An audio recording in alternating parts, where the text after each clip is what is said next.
Hello ladies and gentlemen, kama mnajua always kwa majina naitwa Bitushan ama Vincenzo ukipenda.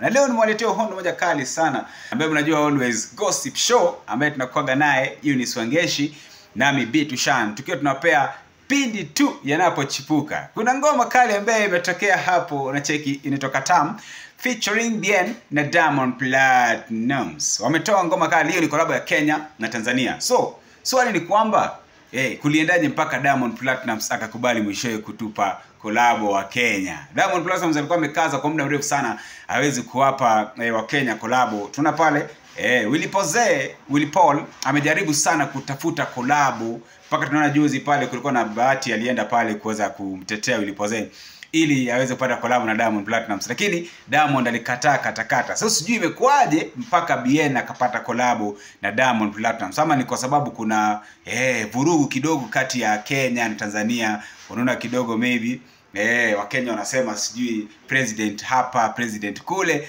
na wa Tanzania pia kuna vile walikuwa wamefanya kwa ma MPs ama watu fulani, watu tofauti wa Kenya pale. Sasa kumekuwa na gumzo kali sana baina ya Kenya na Tanzania. Sijui collab imekuwa namna gani? Wewe unafikiria mambo iko vipi? Comment pale chini ama uweze kutuma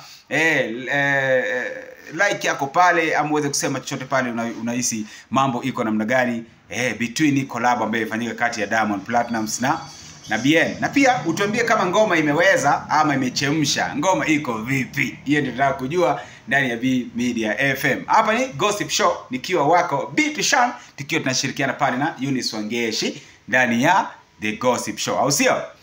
Comment pale tuweze kujua mambo iko vipi.